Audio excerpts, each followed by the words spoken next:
Bibles తెచ్చిన వారు కీర్తన గ్రంథం 90వ అధ్యాయం. కీర్తన గ్రంథం 90వ అధ్యాయం మొదటి వచనాన్ని చదువుకుందాం. Psalms chapter number 90 verse 1. అందరం కలిసి చదువుకుందాం. ప్రభువా, తరతరముల నుండి మాకు నివాస స్థలము నీవే. పర్వతములు పుట్టక మునుపు, భూమిని లోకమును నీవు పుట్టింపక మునుపు, యుగ యుగములు నీవే దేవుడవు. కండ్లు మూసుకున్నట్లయితే చిన్న ప్రార్థన చేసుకుందాం.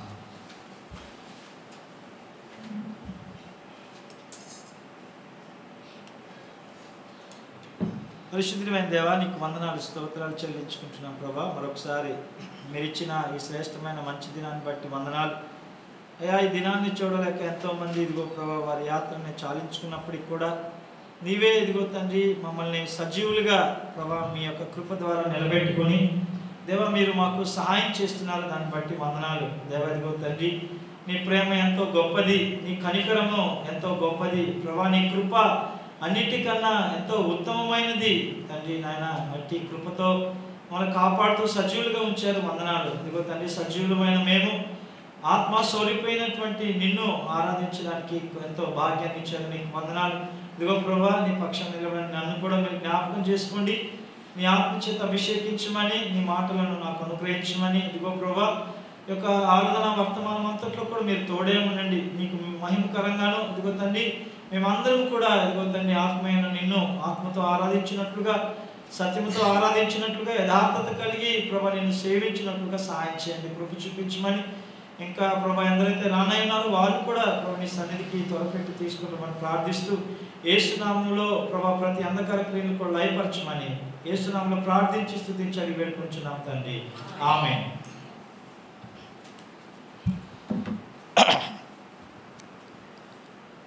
కూడి వచ్చిన మీ అందరికి కూడా యేసు క్రీస్తు నామంలో నా యొక్క శుభాభివందనాలు తెలియజేసుకుంటున్నాను. ఇప్పుడు చదువుకున్నటువంటి మాటని మరొకసారి మనం చదువుకుందాం. కీర్తన గ్రంథం 90వ అధ్యాయం మొదటి వచనం. ప్రభువా, తరతరముల నుండి మాకు నివాస స్థలము నీవే. పర్వతములు పుట్టక మునుపు, భూమిని లోకమును నీవు పుట్టింపక మునుపు, యుగ యుగములు నీవే దేవుడవు.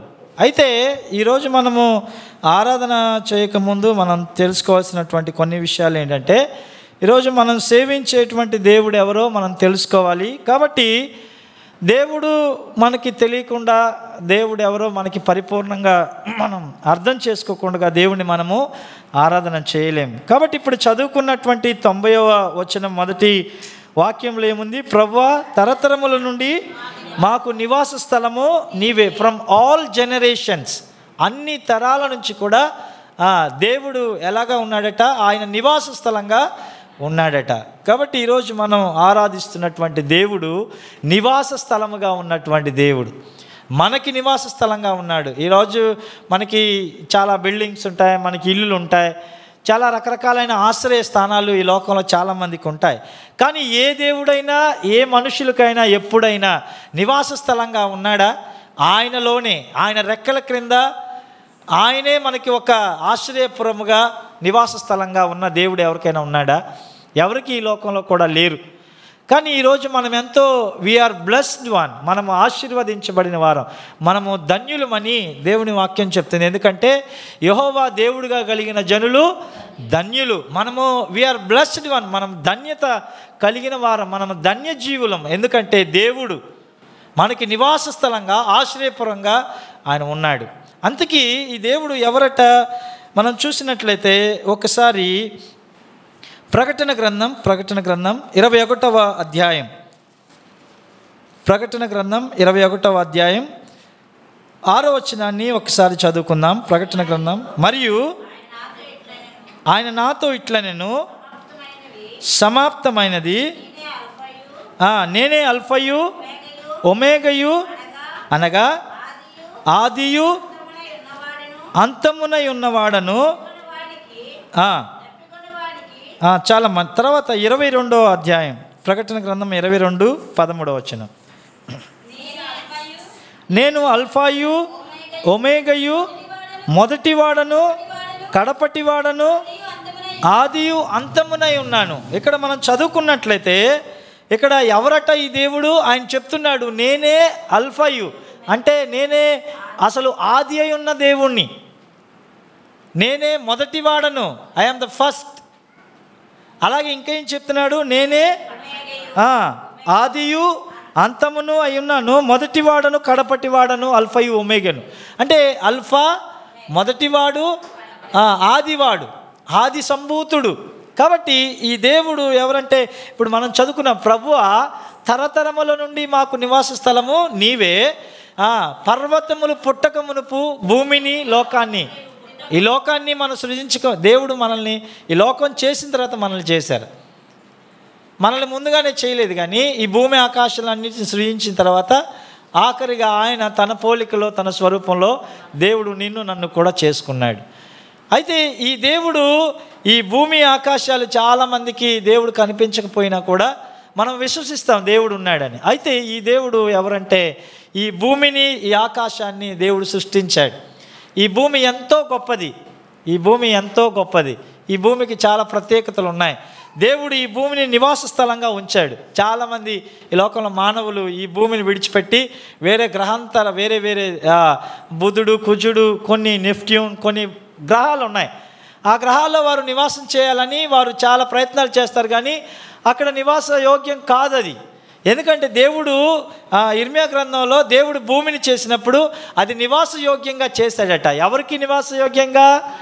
మనుషులకు నివాస యోగ్యంగా చేశాడట. కాబట్టి ఈ భూమిని కూడా సృజించక మునుపు దేవుడు మనల్ని మనకు ఆయన దేవుడై ఉన్నాడు, ఆయన ఆది అయి ఉన్నటువంటి దేవుడు. అందుకనే మోషే చెప్తున్నాడు, ప్రభువా మాకు తరతరాల నుండి నీవే మాకు దేవుడుగా ఉన్నావయ్యా, భూమిని పుట్టించక మునుపు నీవే మాకు దేవుడుగా ఉన్నావు. పర్వతాలు, ఎంతో పర్వతాలు, మనకి పర్వతాల పేర్లు కొన్ని మనకి తెలుసు. ఏ పర్వతం అందరికీ తెలిసింది? ఎవరెస్ట్ పర్వతం.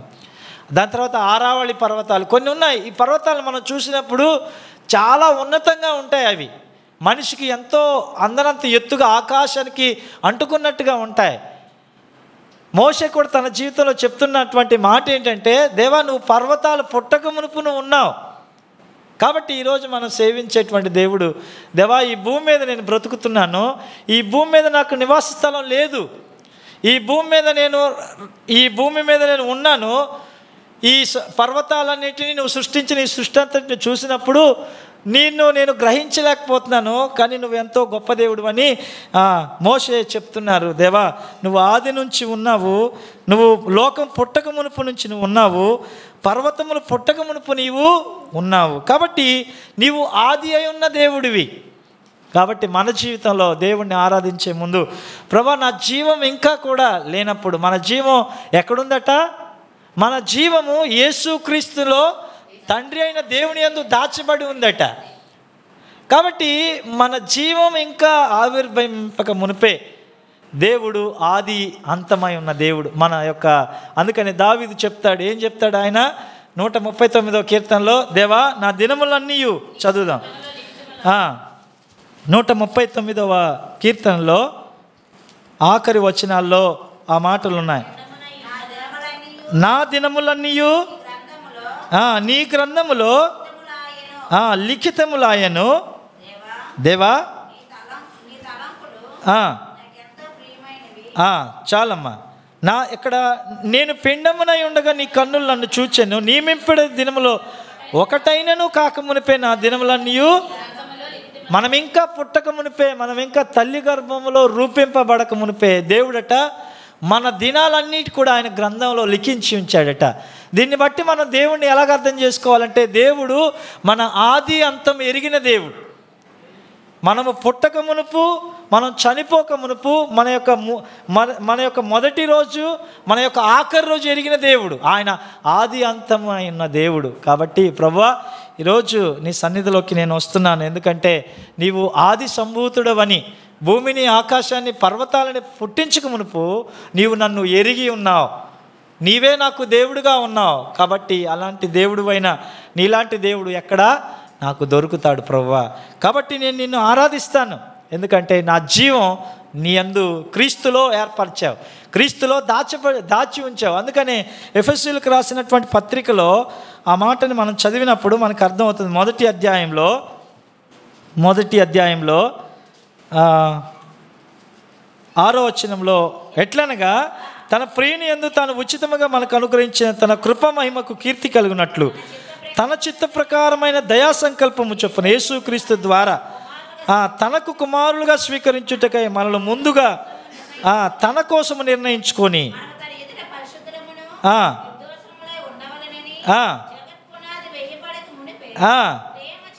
ప్రేమ చేత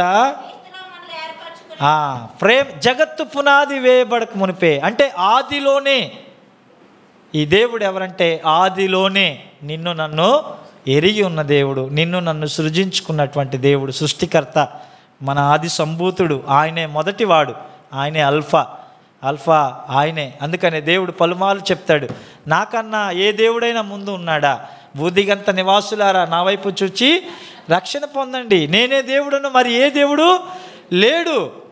కాబట్టి దేవా, నువ్వు ఆది అయి ఉన్నటువంటి దేవుడివి, నా జీవాన్ని యేసుక్రీస్తు యందు నువ్వు దాచి ఉంచావు, ఆయనలో నన్ను ఏర్పరచుకున్నావు, ఎందుకంటే నన్ను ప్రేమించావు.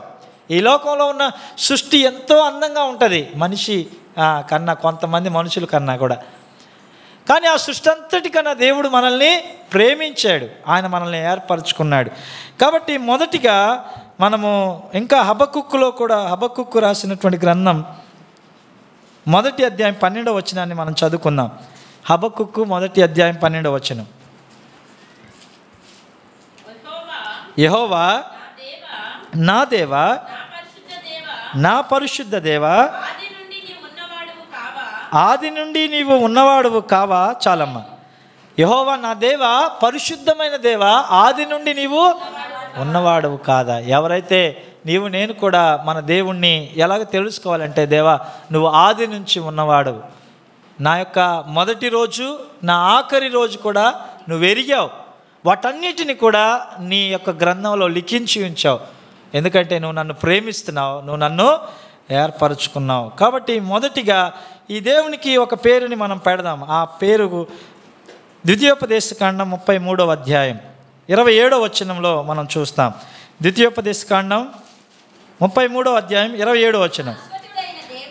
శాశ్వతుడైన దేవుడు నీకు నివాస స్థలము, నిత్యముగా ఉండు బాహువులు నీ క్రింద ఉండును. నిత్యముగా ఉండు బాహువులు నీ క్రింద ఉండును. అయితే ఈయన ఎవరట? శాశ్వతుడైన దేవుడు నీకు నివాస స్థలంగా ఉన్నాడు.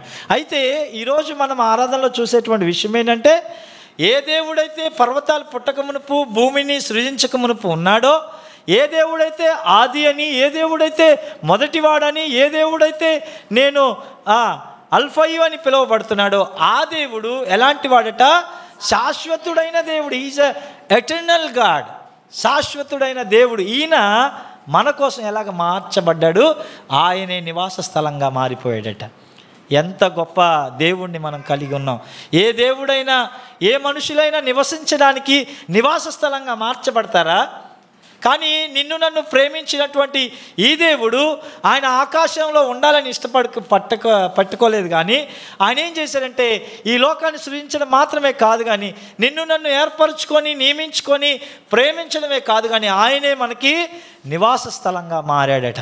శాశ్వతుడైన దేవుడు, ఆది అయిన దేవుడు, అల్ఫై అయిన దేవుడు, మొదటివాడైన ఈ దేవుడు మనకి నివాస స్థలంగా మారిపోయాడు. కాబట్టి ఈ దేవుణ్ణి మనం జ్ఞాపకం చేసుకోవాలి. దేవా నీవు నాకు నివాస స్థలంగా మారిపోయావు. నేను నీలో ఉండడానికి, నీలో నేను చెలించడానికి, నీలో నేను ఉనికి కలిగి ఉండడానికి, నీలో నేను బ్రతకడానికి నాకే ఒక నివాస స్థలంగా, నా ఇంటిగా నువ్వు మారిపోయావు. అందుకనే ఒకసారి కీర్తన గ్రంథం 91వ అధ్యాయంలో మనం చదివినట్లయితే, మహోన్నతుని చాటున నివసించువాడు, సర్వశక్తి నీడని విశ్రమించువాడు. చాలమ్మా. మహోన్నతుని చాటున నివసించేవాడు. మనం ఆయన నివాసంలో, ఆయనే మనకు నివాస స్థలంగా. ఈ ఆది అయిన దేవుడు, ఈ శాశ్వతుడైన దేవుడు ఏం చేశాడు? ఎలాగ అయ్యాడంటే మనకి నివాస స్థలంగా మారాడు.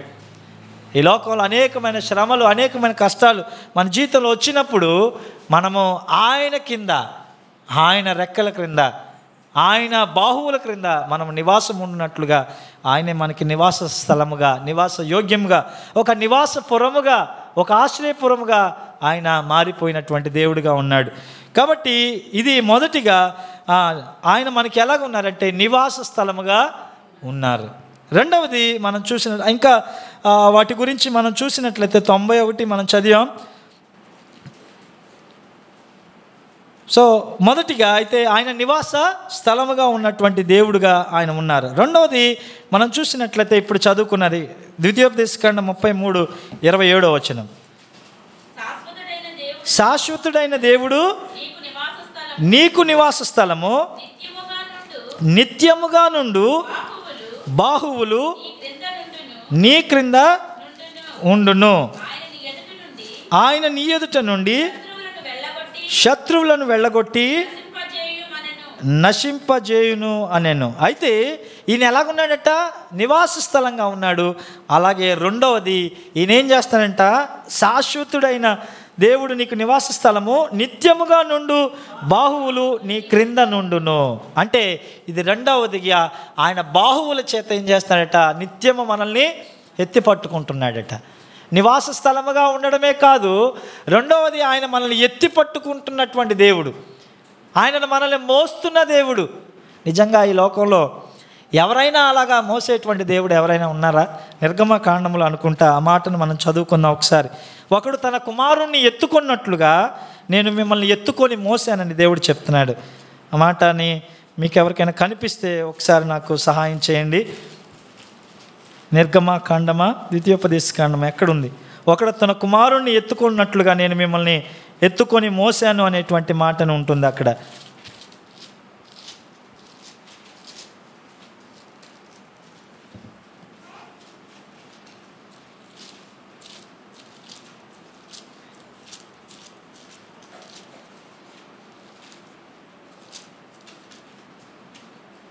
కనిపించలేదా? ద్వితీయోపదేశకాండమా నిర్గమకాండమా?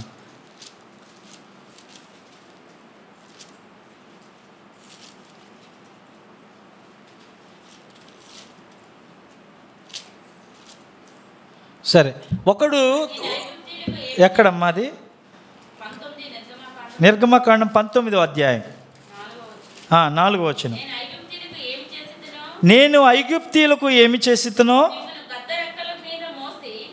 నిన్ను గద్ద రెక్కల మీద మోసి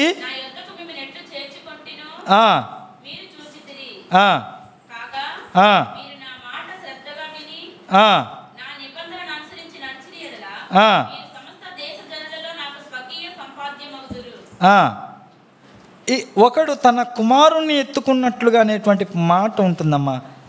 అది ఒకడు మాట కనిపించిందా ఎవరికైనా?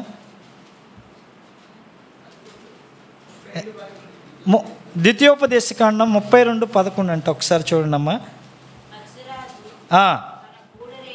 పక్షిరాజు తన గూడు రేపి తన పిల్లల పైన అల్లాడుచు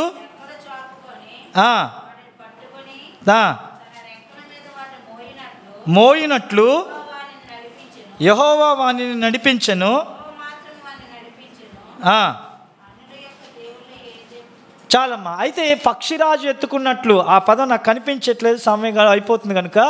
ఒకడు తన కుమారుణ్ణి తన భుజముల మీద ఎత్తుకున్నట్లుగా ఆయన ఏం చేశాడు?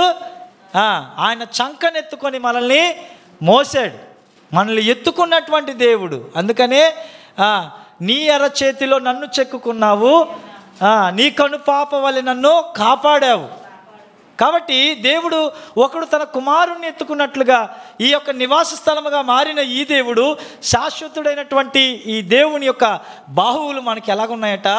ఒకడు తన కుమారుణ్ణి ఎత్తుకున్నట్లుగా నేను వారిని ఎత్తుకున్నాను, వారిని నడిపించాను అనేటువంటి విషయాన్ని దేవుడు మనకి జ్ఞాపకం చేస్తున్నాడు. కాబట్టి ఈ దేవుడు ఎవరు అంటే మనల్ని ఎత్తుకొని మోసినటువంటి దేవుడు.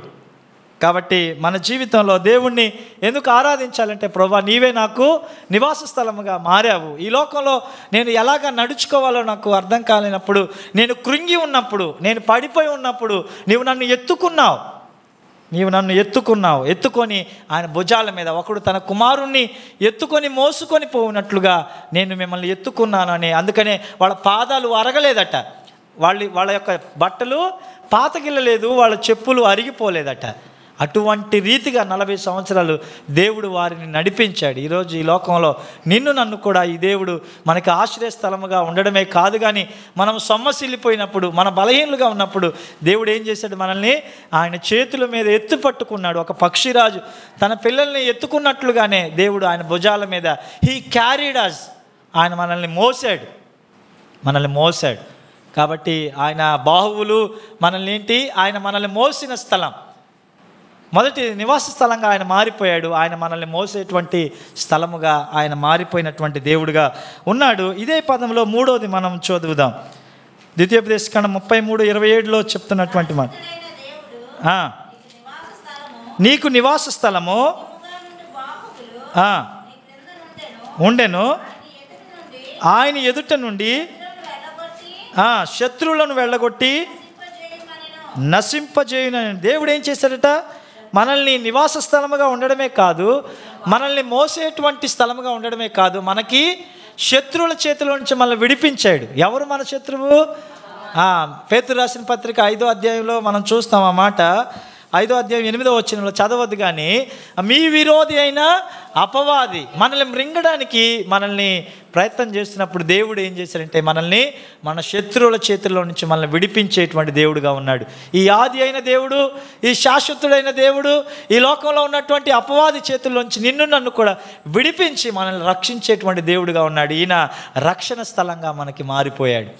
ఆది అయిన దేవుడు నివాస స్థలంగా మారాడు, మనల్ని ఎత్తుకొని మోసే స్థలంగా మారిపోయాడు. మూడోది, ఆయన మనల్ని శత్రువుల చేతుల్లో నుంచి విడిపించి మనల్ని రక్షించేటువంటి స్థలంగా, he is our defending place, dwelling place and defending place. కాబట్టి ఆయన మనల్ని మోసుకొని పోయే దేవుడు మాత్రమే కాదు, మనల్ని రక్షణ స్థలంగా మారిపోయాడు. మనల్ని రక్షించే దేవుడు. ఈ లోకంలో అనేకమైన ఆటంకాల్లో నుంచి, శత్రువుల బాధలో నుంచి దేవుడు మనల్ని ఏం చేశాడు? రక్షించాడు. అంత మాత్రమే కాదు, పాపం నుంచి మనల్ని రక్షించాడు, విమోచించాడు. పాప క్షమాపణ మనల్ని విమోచించే దేవుడుగా ఉన్నాడు. ఆ మాటని మనం చదువుకున్నట్లయితే ఇంకొక మాటని మనం చదువుకుందాం. నివాస స్థలమైన దేవుడు, మోసేటువంటి స్థలముగా మారిన దేవుడు, రక్షణ స్థలంగా మారాడు. ఇంకోటి మనల్ని 2వ తెస్సలోనికీయులకు రాసిన పత్రిక 2వ అధ్యాయం 13వ వచనాన్ని మనం చదువుకుందాం. 2వ తెస్సలోనికీయులకు రాసిన పత్రిక,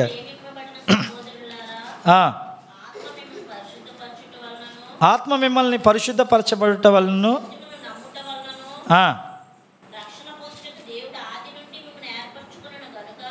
రక్షణ పొందుటకు ఆది నుండి మనల్ని చాలు ఆది నుండి మనల్ని ఏర్పరచుకున్న దేవుడు మనకి ఎలాగ మారిపోయాడు?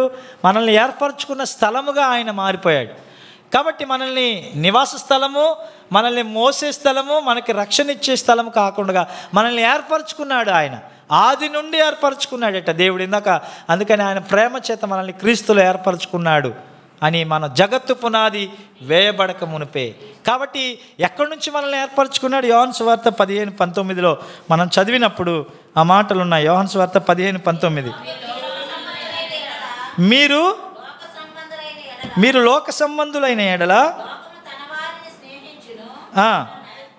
అయితే మీరు లోక సంబంధులు కారు, నేను మిమ్మను లోకములో నుంచి ఏర్పరచుకున్నాడు. ఆదిలో ఏర్పరచుకున్నాడు ఆయన. అంత మాత్రమే కాదు, కానీ ఆయన ఈ లోకంలో మనం పడిపోయి చెడిపోయినప్పుడు, మనము దేవునికి దూరంగా ఉన్నప్పుడు ఆయన మనల్ని ఏర్పరచుకున్నాడు. ఇప్పుడు ఒక విషయం మనం ఆలోచించినట్లయితే, అసలు దేవుడు మనల్ని ఏర్పరచుకోవడానికి మనలో ఏదైనా ఒక మంచి లక్షణం, ఒక మంచి సులక్షణం ఏమైనా ఉన్నదా? ఏది కూడా లేదు. మనం అపవిత్రుల వంటి వారంగా ఈ లోకంలో ఉన్నప్పుడు, అవిధేయులుగా ఉన్నప్పుడు, అవిశ్వాసులుగా మనం ఉన్నప్పుడు దేవుడు మనల్ని, గాడ్ వాజ్ ఎలెక్టెడ్ అస్, దేవుడు మనల్ని ఏర్పరచుకున్నాడు. ఆయనే మనకి ఏర్పరచబడినటువంటి స్థలముగా ఆయన మన కొరకు మార్చబడ్డాడు. కాబట్టి ఎవరు ఇలాంటి వారిని ఏర్పరచుకుంటాడు? ఎవరు కూడా ఏర్పరచుకోలేరు. అందుకనే మనం ఒకసారి కీర్తన గ్రంథం, సామెతల గ్రంథం 3వ అధ్యాయం 33వ వచనాన్ని చదువుకుందాం. సామెతలు 3:33,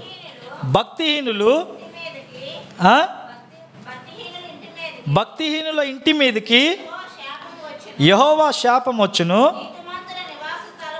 నీతిమంతుల నివాస స్థలమును ఆశీర్వదించును. అయితే ఈ యొక్క ఆది అయినటువంటి దేవుడు మనము ఎలాగున్నామంటే భక్తిహీనులుగా ఉన్నాం.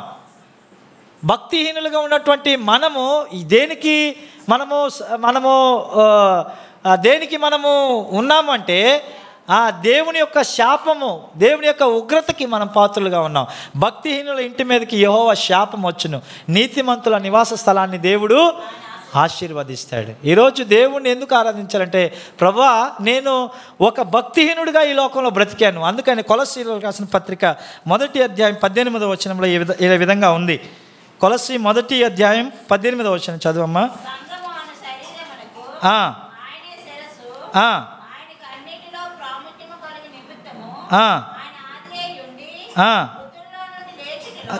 రోమీలకు రాసిన పత్రిక 5:6, రోమీలకు రాసిన పత్రిక 5:6లో ఏముంది అంటే, ఎలయనగా మనం ఇంకనూ బలహీనమై ఉండగా క్రీస్తు యుక్త కాలమున్న భక్తిహీనుల కొరకు చనిపోయాను. కాబట్టి ఎవరు నిజంగా ఈ లోకంలో ఆది అయి ఉన్న దేవుడు, ఈ లోకంలో చిన్న పదవి ఉంటేనే, చిన్న ఏదైనా ఒక మంచి ఉద్యోగం మనకు ఉంటేనే, ఒక చిన్న క్వాలిఫికేషన్ ఇతరులకు లేనిది మనలో ఏదైనా భిన్నంగా కనిపిస్తే మనల్ని మనం ఎప్పటికీ కూడా తగ్గించుకోలేం, ఎప్పటికీ కూడా హెచ్చించుకుంటాం. కానీ మహాకాశాలు పట్టజాలని ఆ దేవుడు, ఆకాశం ఆయన సింహాసనముగా కలిగిన దేవుడు. ఆయన సింహాసనం ఆకాశం అయితే ఆయన కాలు ఇప్పుడు అక్కడ తల్లిగారు కాలు పెట్టుకున్నారు బాగోక. ఆ తల్లిగారు ఎలాగైతే ఆ పీటను పెట్టుకున్నారో భూమిని ఆయన పాదపీఠంగా మార్చుకున్న దేవుడు. ఆయన కాలు పెట్టుకుంటాడంటే ఎక్కడ పెట్టుకుంటాడట? భూమి మీద పెట్టుకుంటాడట. భూమి ఆయన పాదపీఠంగా కలిగిన దేవుడు ఈ లోకంలో నిజంగా నివాస స్థలముగా మన కొరకు మారిపోయి మనల్ని ఎత్తుకొని మోసేటువంటి దేవుడిగా ఉండి, మనల్ని మన శత్రువుల చేతిలో నుంచి మనల్ని రక్షించి మనకి రక్షణ స్థలంగా మారినటువంటి దేవుడు. అంత మాత్రమే కాకుండా ఆయన మనల్ని ఏర్పరచుకున్నాడు. భూమి పుట్టక మునిపే, జగత్తు పునాది వేయబడక మునిపే యేసుక్రీస్తు ప్రభువులో ఆయన మనల్ని ఏర్పరచుకున్నాడు. దేవుడు ఎంత ప్రేమ కలిగిన దేవుడు. అయ్యా నువ్వు నన్ను ఏర్పరచుకున్నావు, నువ్వు నన్ను ఏర్పరచుకోవడానికి నాలో ఏ లక్షణం కూడా లేదు. ఎందుకు ఏర్పరచుకున్నావు? నేను ఎప్పుడు ఎలా ఉన్నప్పుడు నువ్వు నన్ను ఏర్పరచుకున్నావు? నేను ఇంకా పుట్టలేదు తల్లి గర్భంలో. నేను నియమింపబడిన దినాలలో ఒకటి కూడా అది జరగక ముందే నీ గ్రంథంలో లిఖించుకున్నావు. ఎంత ప్రేమ కలిగిన దేవుడు, ఎంత గొప్ప దేవుడు. ప్రభా నా మొదటి రోజు కూడా నేను ఇంకా పుట్టలేదు, కానీ నీ బుక్లో అంతా కూడా రాసి ఉంచావు, నీ గ్రంథంలో లిఖితమైపోయాయి. ఏమని నీ ప్రేమని నేను వర్ణించగలను? ఎలాంటి నీ యొక్క ఆ యొక్క మహోన్నతమైనటువంటి ఆ యొక్క ప్రణాళికలో నన్ను ఎలాగ ఏర్పరచుకున్నావు దేవా. నివాస స్థలంగా మార్చుకున్నాడు ఆయన మన కొరకు. అయితే నేను భక్తిహీనులుగా మనం ఇంకనూ పాపంలో ఉండగా క్రీస్తు మన పాపముల కొరకు ఆయన మరణించాడు, భక్తిహీనుల కొరకు మరణించాడు. కాబట్టి దేవుడు మనం భక్తిహీనులుగా ఉన్నప్పుడు ఆయన మనల్ని మన కొరకు, మన పాపముల కొరకు ఆయన మరణించినటువంటి దేవుడుగా ఉన్నాడు. కాబట్టి ఈయన మరణించడం ఎందుకు మరణించాడంటే, మనం శాపానికి, మనం పాపానికి, దేవుని యొక్క ఉగ్రతకి మనం పాత్రమై ఉన్నప్పుడు భక్తిహీనులుగా మన కొరకు, మంచివారి కొరకు ఎవరైనా ప్రాణం పెడతారేమో కానీ ఈ లోకంలో చెడ్డవారి కొరకు ఎవరు ప్రాణం పెట్టరు. కానీ దేవుడు భక్తిహీనులమైన మన కొరకు ప్రాణం పెట్టి మనల్ని రక్షించుకున్నటువంటి రక్షణ స్థలంగా ఆయన మార్చబడ్డాడు. అలాగే కొలస్సీ 1:18 మనం చదివినప్పుడు ఈ శరీరం అనేటువంటి సంఘంలోకి ఆయన మనల్ని ఏం చేశాడు? చేర్చాడు. శరీరం అనే సంఘంలో చేర్చి ఈ సంఘానికి ఆయనే శిరస్సుగా మారాడు. అంటే ఏంటి? ఒక రాకుమారికి ఒక రాణి ఉన్నారు, ఆమెకి కిరీటం ఎంత విలువైందో, ఒక పురుషునికి, ఒక స్త్రీకి పురుషుడు ఎలాగా కిరీటంగా ఉన్నాడో సంఘంలో చేర్చాడు మనల్ని. భక్తిహీనతలో నుంచి మనల్ని నీతిమంతులుగా తీర్చి మన గృహాన్ని, మన నివాస స్థలాన్ని, మన జీవితాన్ని ఆయన ఆశీర్వదించి వర్ధిల్ల చేస్తున్నటువంటి దేవుడుగా ఉన్నాడు. ఆయన మనకి కిరీటంగా ఉన్నాడు. సంఘం అనేటువంటి ఈ యొక్క శరీరానికి ఆయన శిరస్సుగా మార్చబడ్డాడు. అంటే నీకు నాకు ఈయన ఎలాగా ఉన్నాడు అంటే ఆధిక్యతనిచ్చేటువంటి స్థలంగా. ఆ కిరీటం ఏం జ్ఞాపకం చేస్తుంది? ఆధిక్యతని జ్ఞాపకం చేస్తుంది. గొప్ప it's employees that a great privilege. ఒక గొప్ప ఆధిక్యతని ప్రభు మనకిచ్చేటువంటి ఆధిక్యత కలిగినటువంటి స్థలంగా ఆయన మనకి ఉన్నాడు. ఆఖరిగా మనం చూసినట్లయితే మనం ఎఫెసీయులకు రాసిన పత్రిక ఈ మాట చూసుకొని మనం ముగించుకుందాం. 2వ అధ్యాయం 22వ వచనాన్ని చదువుకుందాం. ఎఫెసీ 2:2 ఆయనలో మీరు కూడా ఆత్మ మూలముగా దేవునికి నివాస స్థలమై ఉండుటకు కట్టబడుచున్నారు. ఈ మాటని మనం చదువుకున్నట్లయితే అందరం కూడా ఇందులో ఒక దానిని మనం జ్ఞాపకం చేసుకుందాం. ఆయనలో మీరు కూడా ఆత్మ మూలముగా దేవునికి నివాస స్థలమై ఉండుటకు కట్టబడుచున్నారు. ప్రభువా, తరతరముల నుండి మాకు నివాస స్థలము నీవే. మనకి నివాస స్థలం ఎవరు? దేవుడు. దేవుడు ఎవరు మనకి? ఆయన ఆది అయి ఉన్న దేవుడు. ఈయన ఎలాగ మారాడు? నివాస స్థలముగా మారాడు. ఇంకా ఎలాగ మారాడు? ఎత్తి పట్టుకునేటువంటి స్థలముగా, మనల్ని మోసేటువంటి స్థలంగా మారాడు. ఇంకా రక్షించేటువంటి స్థలంగా మారాడు. ఏర్పరచుకున్న స్థలంగా మారాడు. ఆధిక్యతనిచ్చే స్థలంగా మారాడు. చివరికి ఇటువంటి ప్రభువా, తరతరముల నుండి మాకు నివాస స్థలము నీవే. ఆ నివాస స్థలము అయినటువంటి ఈ దేవుడు మనల్నే నివాస స్థలంగా మార్చుకున్నాడు. అంటే మనలో వసించడానికి ఇష్టపడ్డాడు. మనమేమో ఆయనలో ఉండాలని ఆయన కోరుకున్నాడు. మనమేమో ఆయన నీడ క్రింద ఉంటే చాలు ప్రభువా అని మనం ప్రార్థన చేస్తుంది, మనం దేవునికి మొరపెడుతూ ఉంటే, దేవుడు మనకి ఆయన ఆత్మనిచ్చాడు. ఆయన ఆత్మనిచ్చి మనల్నే ఆయన నివాస స్థలంగా మార్చుకున్నాడు. What a great and wonderful God he is and he was, he will be. ఆయన ఎంత గొప్ప దేవుడు. ఆయన మనకి నివాస స్థలంగా ఉండడం కాదట, మనమే ఆయనకి నివాస స్థలంగా ఉన్నాం. అంటే ఇప్పుడేంటి? ముందు దేవుడు మనకి ఇల్లుగా ఉన్నాడు, ఆయన ఇంట్లో మనం ఉన్నాం, ఆయన యందు మనం నివసిస్తున్నాం. కానీ దేవుడు ఆయన ప్రాణం పెట్టడం ద్వారా మన కొరకు, మన పాపాల కొరకు, ఇప్పుడు ఆయన ఆత్మని అనుగ్రహించడం ద్వారా, మనకి పాపక్షమాపణను ఇవ్వడం ద్వారా, మనకి రక్షణని అనుగ్రహించడం ద్వారా ఇప్పుడు ఆయన ఎలా మార్చబడ్డంటే, ఇప్పుడు ఆయనే మనలో ఉండాలని ఇష్టపడుతున్నాడు ఆయన ఆత్మ మూలంగా. కాబట్టి ఆయన అనుగ్రహించిన ఆత్మ మూలంగా ఆయనకు నివాస స్థలంగా మనం ఉండడానికి దేవుడు ఆధిక్యతనిచ్చాడు. ఈయన దీనికి ధన్య స్థలం, మనల్ని ధన్యులుగా చేశాడు ఈయన. కాబట్టి ఆయనకి మనం నివాసపురంగా మార్చడానికి దేవుడు మనల్ని ఏం చేశాడు? అటువంటి ఆధిక్యతను దేవుడు మనకి ఇచ్చాడు. కాబట్టి ప్రభువా, తరతరముల నుండి మాకు నివాస స్థలము నీవే. కాబట్టి ఆయన మనల్ని నివాస స్థలంగా ఉన్నాడు, ఏర్పరచుకునే స్థలంగా ఉన్నాడు, మోసే స్థలంగా, రక్షణ ఇచ్చినటువంటి స్థలంగా ఉన్నాడు, మనల్ని మనల్ని ఆధిక్యతనిచ్చే స్థలంగా ఉన్నాడు. ఆఖరిగా మనకి ధన్య జీవులుగా ధన్యతనిచ్చే స్థలంగా ఉన్నాడు. ఎందుకంటే ఆయన ఆత్మను మనకు అనుగ్రహించి ఆయన మనలో ఉండడానికి ఇష్టపడుతున్నాడు. ఇలాంటి దేవుడు ఎక్కడా కూడా ఉన్నాడు. అందుకనే who is like unto thee O Lord from everlasting to everlasting thou art our God. ప్రభువా, తరతరముల నుండి మాకు నివాస స్థలము నీవే. పర్వతములు పుట్టక మునుపు, లోకం పుట్టక మునుపు, యుగయుగములు నీవే మాకు దేవుడవు. అట్టి దేవుణ్ణి మనం ఆరాధిద్దాం. దేవుడి మాటలు దీవించి ఆస్వాదించును గాక. ఆమేన్.